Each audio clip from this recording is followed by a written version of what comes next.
Napoleón Hill dijo que los pensamientos se convierten en cosas. Estaba aclarando el hecho de que cualquiera que alguna vez haya recibido algo que deseaba, comenzaba pensando en ello. Siendo este el caso, ¿por qué algunas personas ponen en práctica sus ideas y otras no? ¿Por qué para algunos los pensamientos son simplemente formas de pasar el tiempo libre, mientras que para otros son la semilla de logros extraordinarios? 1.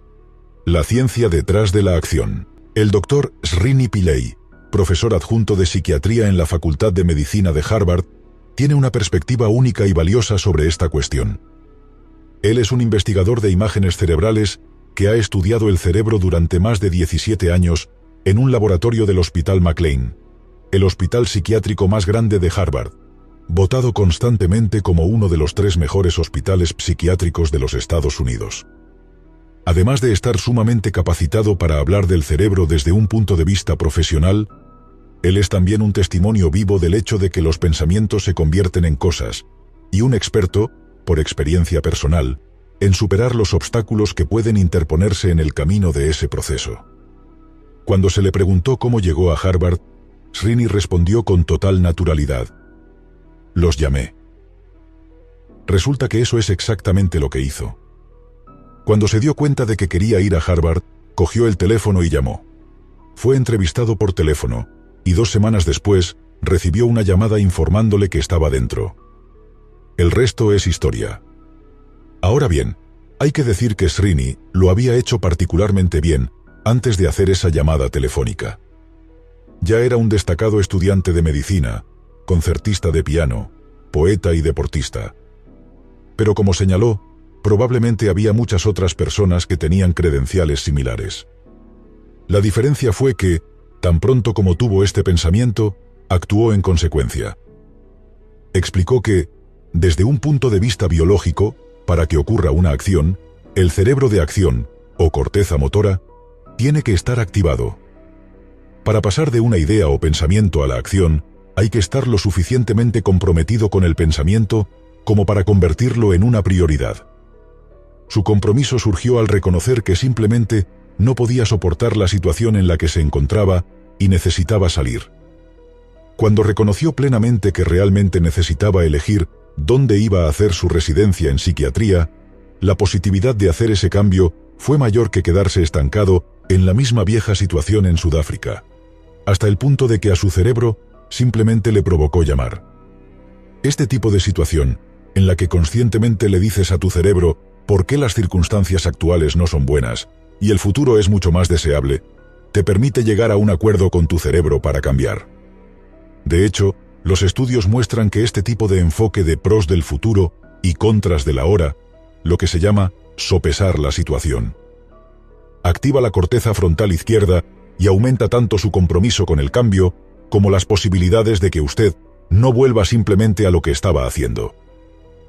Las personas exitosas para quienes los pensamientos se convierten en acciones siempre sobrepesan la situación.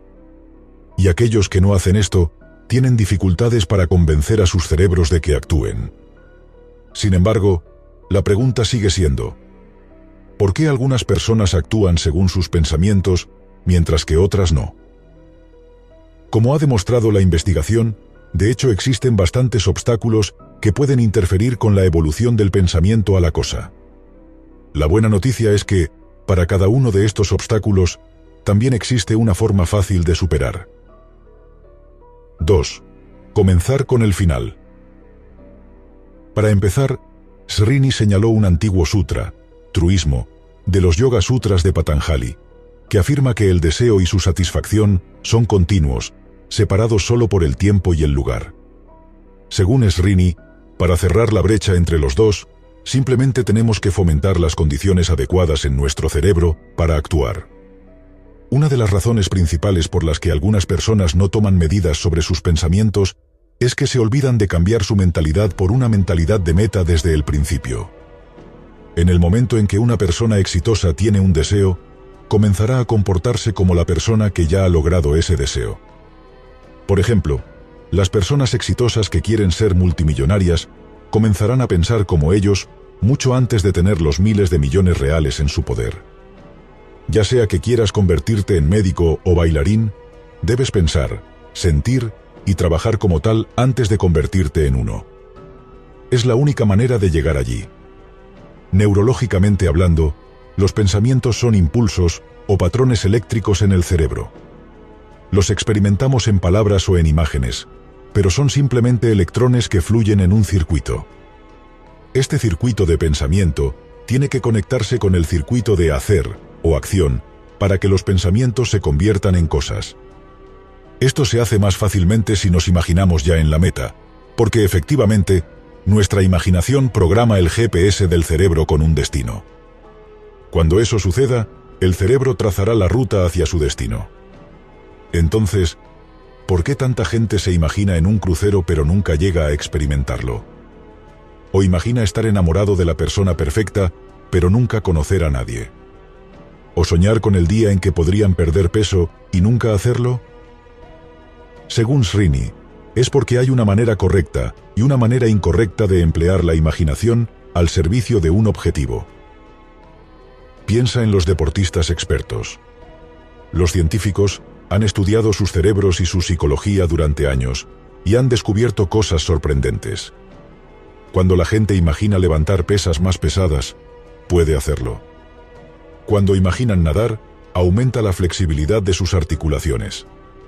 Los ejemplos siguen y siguen. Pero existe una fórmula para imaginar. Las personas que actúan utilizan esta fórmula, mientras que otras se dan por vencidas antes de tiempo porque pierden la confianza. Los atletas expertos rara vez pierden la confianza, y eso se debe a las imágenes que les enseñan a utilizar. Dos tipos de imágenes son mejores para mejorar la confianza desde el principio. Imaginarse superando la adversidad o viniendo desde atrás, e imaginarse ejecutando su acción más temida sin problemas. No es la imagen de sostener el trofeo en alto al final lo que aumenta la confianza, sino la imagen de venir desde atrás. Algunas personas, después de ganar confianza, se vuelven ansiosas una vez que empiezan a imaginar que están en el camino hacia sus metas.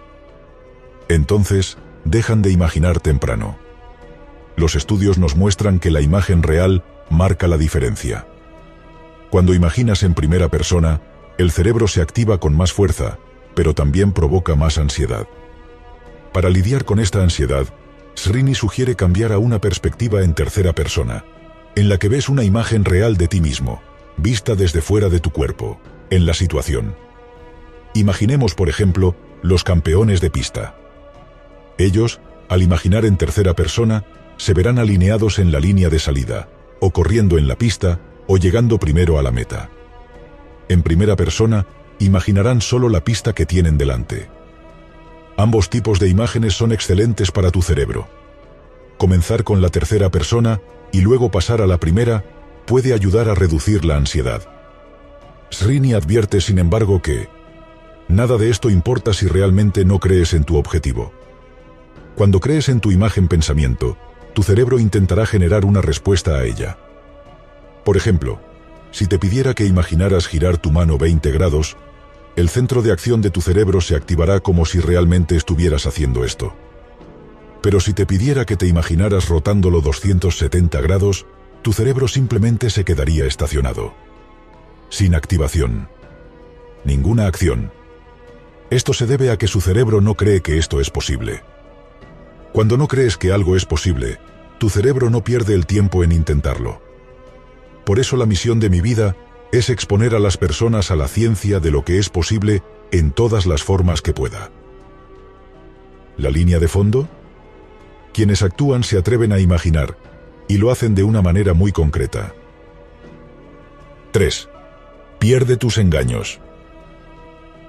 La procrastinación es otra barrera común en la trayectoria del pensamiento a la cosa. Srini explica que en realidad existen varios tipos diferentes de procrastinación: excitación, evitación e indecisión, y cada uno de ellos puede ser útil o perjudicial. Los procrastinadores esperan hasta el último minuto para hacer las cosas porque les gusta el subidón de las prisas del último minuto. Esto puede ayudarle cuando necesite presión, pero puede perjudicarle a largo plazo. Básicamente, te estás drogando estresándote, y aunque te guste, tu corazón y tu cerebro solo pueden soportar una cantidad limitada. Los procrastinadores evitativos evitan la tarea que tienen entre manos porque no soportan hacerlo. Esto puede estar bien si en realidad no necesitan hacerlo, pero si lo necesitan, se vuelve problemático. Si tiene que tener una conversación difícil con su cónyuge, por ejemplo, retrasarla solo puede empeorar las cosas. Los procrastinadores indecisos no pueden determinar qué camino tomar con una acción, por lo que simplemente no lo hacen, pensando que al no decidir, nunca tendrán que actuar. Esto puede ayudar si no tienes que decidir, pero ¿y si lo tienes que hacer? Alguien en una relación de larga duración que retrasa infinitamente la decisión de casarse, por ejemplo, corre el grave riesgo de acabar solo. Para ayudar a cerrar la distancia entre un pensamiento y su manifestación como cosa, debes saber qué tipo de procrastinación se interpone en tu camino y encontrar una manera diferente de obtener el beneficio que experimentas al procrastinar. Detrás de todos estos diferentes tipos de procrastinación se encuentra lo que Srini llama nuestros preciados engaños. Uno de ellos, quizás el más peligroso, es el perfeccionismo. La gente ha llegado a ver el perfeccionismo como el estándar de oro de los campeones, el secreto detrás de todo logro superior. Que no es. De hecho, cree que el perfeccionismo puede ralentizar el cerebro. Un ejemplo extremo es el trastorno obsesivo-compulsivo, TOC, en el que las personas permanecen atrapadas en sus obsesiones y no pueden continuar hasta que estén 100% seguras. Sin embargo, incluso un perfeccionismo leve puede inhibir seriamente el crecimiento y éxito. Si hubiera algo que le pediría a la gente que perdiera para permitir que los pensamientos se convirtieran en las cosas que son, dice Srini, sería perfeccionismo. Realmente necesitamos comprender más profundamente que los campeones y las personas exitosas lo son porque no están estancados en su perfeccionismo. Además de ser geniales, también se recuperan más rápidamente. Si no logra alcanzar su objetivo, reoriente. La recuperación implica un aprendizaje rápido, un rápido perdón a uno mismo, y seguir adelante. Si quieres que tus pensamientos se conviertan en cosas, concéntrate en aprender el arte de la recuperación. Es tan importante como ser excelente. El perfeccionismo es una ilusión que te ralentizará y te impedirá alcanzar tu objetivo. Cuando descubras que eres perfeccionista, pregúntate si estás dedicando suficiente tiempo a la práctica de la recuperación. 4. El factor del miedo. Desde hace más de 17 años, Srini ha estudiado el miedo en el cerebro. También ha visto a cientos de personas para quienes el miedo ha sido un serio obstáculo para el logro y la felicidad. La gente piensa que todo esto es control del pensamiento, y no lo es. El hecho es que, si estamos estresados y asustados, nuestros pensamientos estarán fuera de nuestro control y nunca se convertirán en cosas. El estrés se refiere a la alteración de la actividad cerebral coordinada que ocurre cuando, por ejemplo, usted tuvo una pelea con su cónyuge o abrió su bandeja de entrada y enfrentó solicitudes y exigencias imposibles.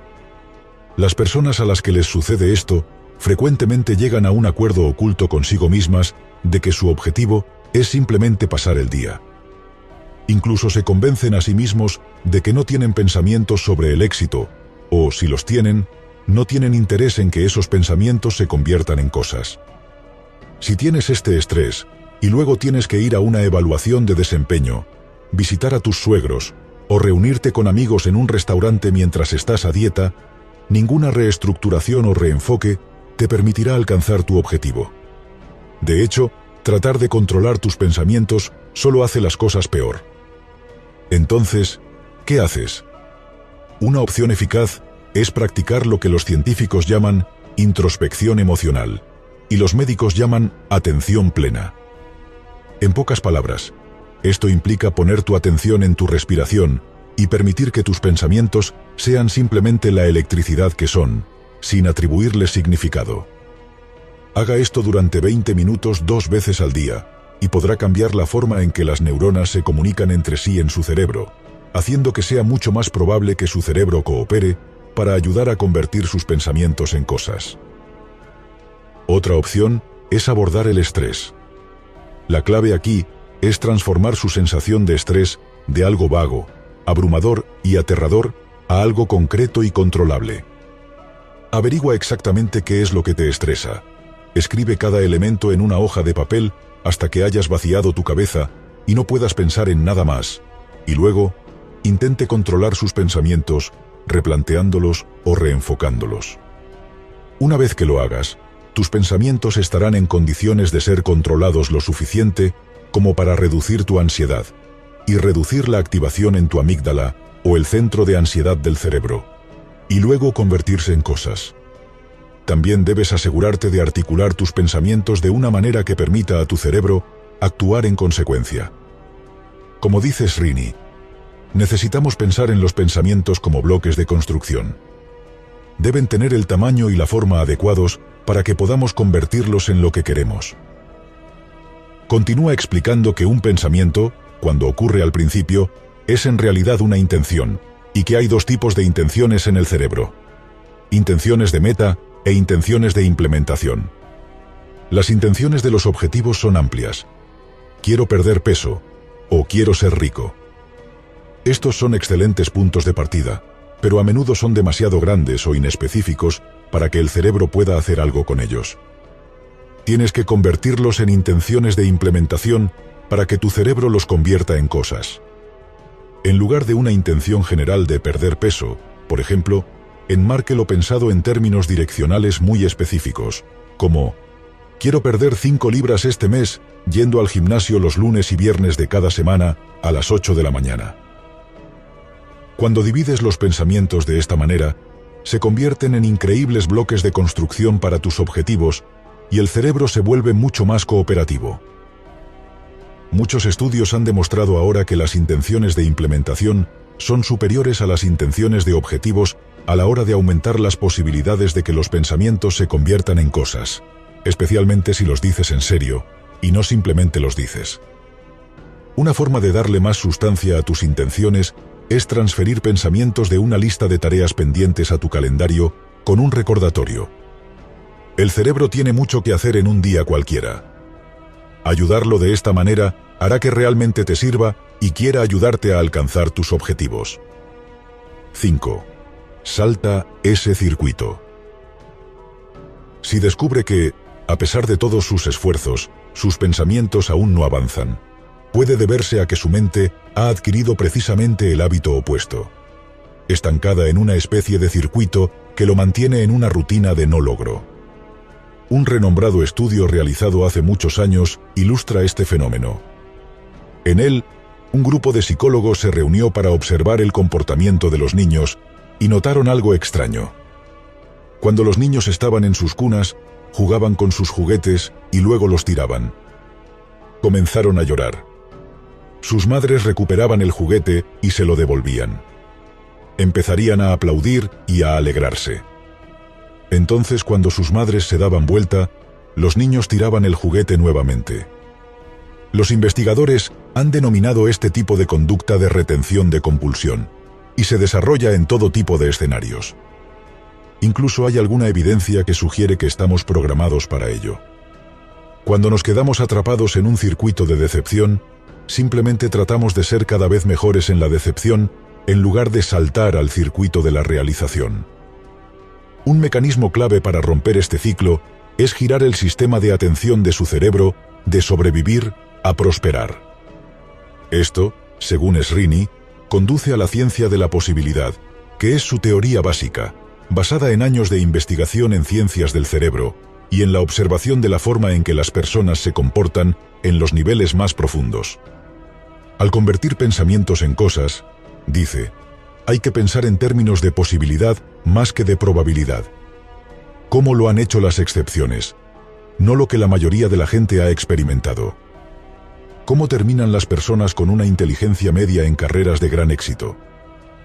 ¿Cómo se vuelven ricas y financieramente libres las personas que salen de la pobreza extrema?